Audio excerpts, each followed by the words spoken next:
Good morning from Austin, Texas.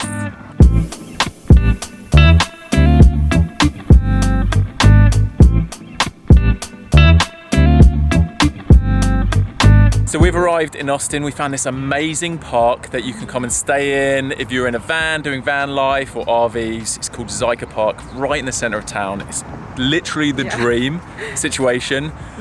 We are going to explore Austin for a couple of days. It's due to rain, so we're just going to get little clips here and there. We're going to meet with some friends. And honestly, I'm just so amazed with how green this is. And I'm already in love with Austin. Yeah, so many of our friends are moving here, and I think I'm starting to get why. I'm so excited to explore. A lot of our friends have left LA and have started doing van life. And a lot of you know BC. We've been living in Venice for literally like 2.5 years with. He's got a van. We happen to be in Austin at the same time. Can we have a little tour? Yeah, man. Okay, so BC, when did you move into the van? January of this year. So this is like 4 or 5 months. Do you want to give us a little tour? Yeah, so the futon, most vans have a really high bed. Yeah. And they have tons of storage underneath. This, I wanted to go with kind of like a futon couch, a little walk-through area that goes into a queen-size bed. Nice. And then, storage. Got the sink, the fridge. I love seeing everyone's layouts are like slightly different. So you got all your storage up here. Yeah, and then the solar panels, and it's just a smaller, easier to park and drive, but yeah, way easier than trying to park a full-length school bus. Yeah, but it's great. I mean, you go off grid. I think everyone, if Cam, all the roommates are leaving LA and getting vans and just becoming more mobile, and I think that's like next step of our generation of being able to be minimalism, simplicity, and kind of just, I don't know, enjoy life, I guess, adventure. Yeah, there's something incredibly freeing about like having like no commitment to rent, but you've still got like, you can wake up in the morning, you can just decide where you go, and then also like having that digital nomadic kind of thing where we can earn money whilst you're on the road doing different things, different projects. BC's been doing loads of exciting things, running little retreats. You can go and check him out, check his Instagram, his YouTube. But yeah, it's been fun. And then our other roommate, Cam, who when we all moved to Venice, we were all kind of homeless. Cam lived in his van. He's just got a truck and bought my Airstream that I had back in Venice. So we're gonna meet up with him in a few weeks in Atlanta, hopefully. But yeah, it feels cool, man. We're all like taken to the road. Crazy. 3 years living together, now 3 years. Yeah, it's a new season. New season, new chapter. Nomadic season, so yeah. Go follow BC. We got so lucky. We called this jazz club and they have a couple of seats left, even though it says that they're sold out online. So we're going to see live jazz tonight, the first time in I don't even know how long, and it's Louis' favorite thing in the world, so I'm very, very excited. And we're fully vaccinated, and we're talking to our friends that said a lot of people in Austin actually are fully vaccinated, so that's why like live things are starting to pick up again. And apparently Austin is known for its live music, so I'm so excited. How are you feeling? I am so flippin' excited. Like jazz, I can't describe how much I love jazz music and live music as well. Check this out. Look at how much space there is. There's so many other vans and other people staying, and we stayed here overnight. It's totally fine. Yeah, and we're gonna ride past this amazing open field where everyone's like playing games. It's like full on summer vibes, so you can check out as we ride past. Yeah.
stopped off at a vegan food truck, and this is so good.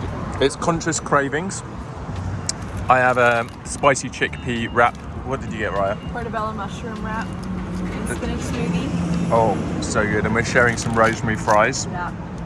Yeah, come check this place out if you're in Texas. I think Texas is really known for its food trucks. Yeah. So I'm really glad we got to try it. And there's like all different food trucks all around. And it's so good. So good. Look how cute this little area is. Got a fire pit for nighttime. We're just gonna go over and check out these frozen bananas at this truck. We just got frozen bananas with vegan chocolate and coconut. We did halvesies. This is half a banana. Yeah, it's perfect. Nice. You want to give me a little taste test? I'm guessing it just tastes like a banana, right? No? Is it good? So good. Okay, let me taste.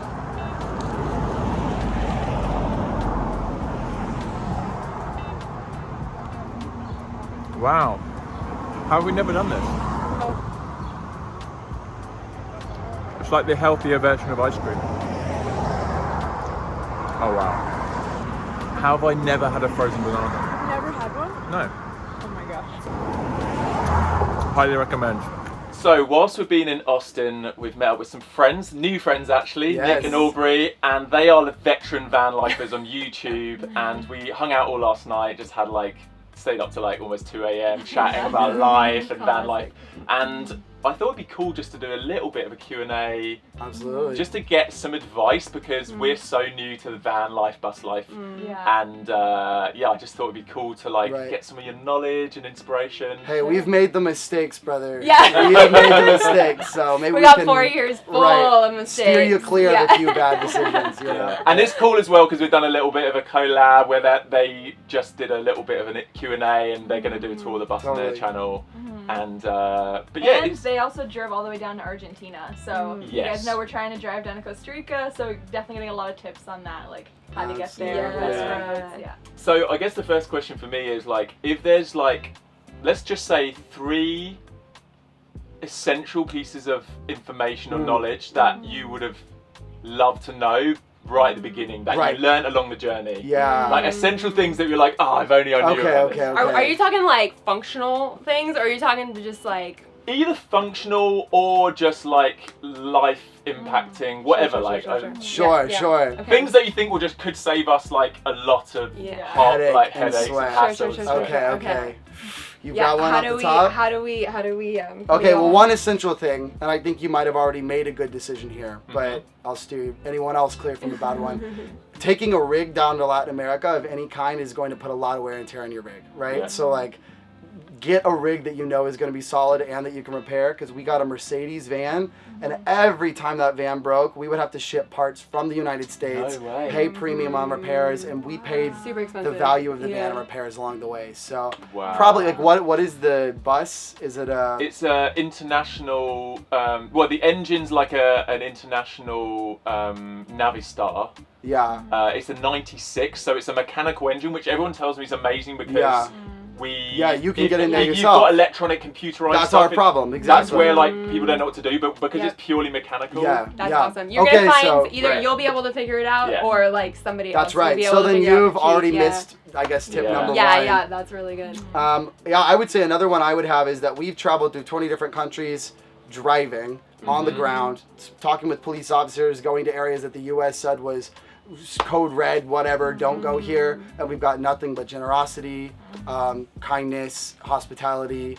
I mean, every time we break down on the side of the road, we will literally have people stop their day, pull our car out, and refuse money from us. So can't stress enough that the journey y'all are about to do is not only safe, but it's a blessing for you to be able to enjoy a journey like that, just like the whole journey was a blessing to us. So So don't believe the fear mongering. that's right. Don't definitely feel not, yeah. entitled. I mean, speaking to us too, looking back at the baby versions of ourselves, feeling like this was ours to explore rather than so grateful that people were willing to share their country with us. Totally, yeah. like No, this. I do feel looking back on it, it's oh my goodness, these countries were so hospitable to us. And every time we were in a tough situation, we'd get in these tight little roads with our van and have to back up or whatever. And 40 people would come around and be willing to help us. And that's just I don't know, you just feel really like cared for down there. And so I do think like when we first entered into Latin America, there was a little bit of that like, you know, feeling like we had to protect ourselves almost, you know, feeling self-protective, and very quickly we realized like, no, people are here to help us, and like that, and they, you know, they want like relationship with us, so we can open up and like also give back to other people, you know? I literally remember the first time we entered through Mexico, it was like our first venture in. And like, it's embarrassing to me now, but like, I literally felt like, oh my God, what are we doing? Like, this is chaos. We came through that exact same town 6 weeks later, and I was like, what was I thinking? This place is rad. Like, this is perfect. Like, there's no danger here at all. But like, I was trained to perceive different that way, right? So that's only two things, I guess. But like, different is not dangerous in any way, you know?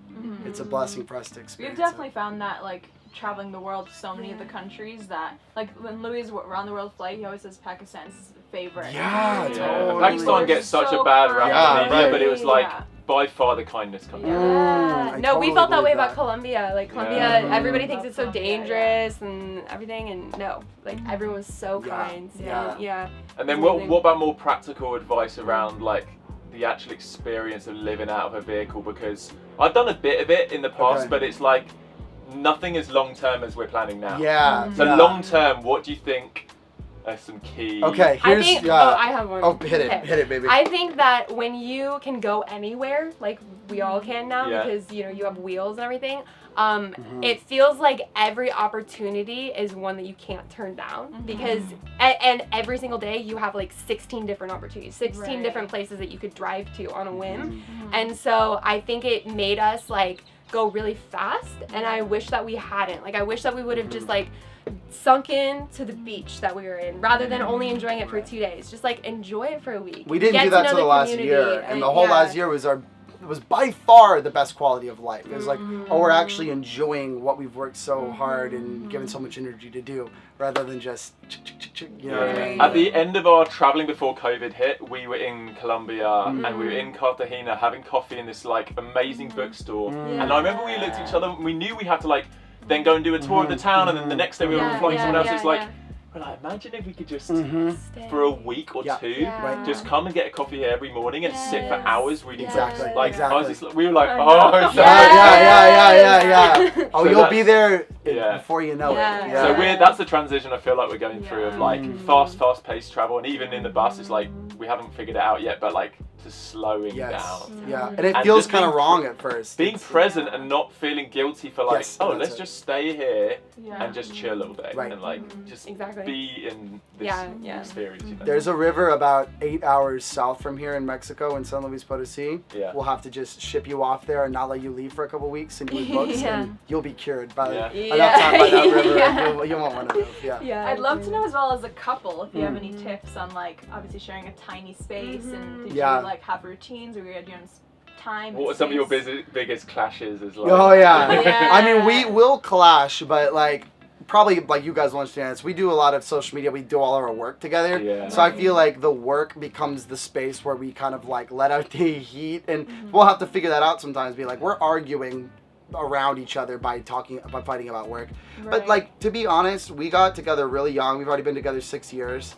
And we've, I think, grown up together a lot, and we had a 600 square foot apartment before this, so like, this was, you know. It wasn't that much smaller. right. So it didn't feel like as big of a transition as I guess it was. And even through COVID, like, we just kept living together. I know that put so much strain on so many relationships, and we were like, oh, this feels exactly the same. Like, we're just together all the time. I will say, living in a small space though, you start to like read each other's minds in this way, where like when I'm in the kitchen or whatever and I'm like moving around, he like can tell where I'm gonna move, and like we're moving around. Like, it's a dance kind of that you don't even realize that you're doing after you've been in there for a long time. Especially a van, because like a van's basically the living space if you cut off halfway, right? So it's like all the real estate is taken up at all times, so you gotta figure it out. But you know what? I think we didn't fight that much. We really didn't. And I think the thing is, like, when you live in a vehicle, you're really living outside. Like, obviously you have all of your function in here, you're sleeping in here, you're cooking in here and everything. But like, now you have the biggest backyard imaginable, Yeah. and so it's really a lot easier than you would think. I think to get space. You know, Mm-hmm. if he felt like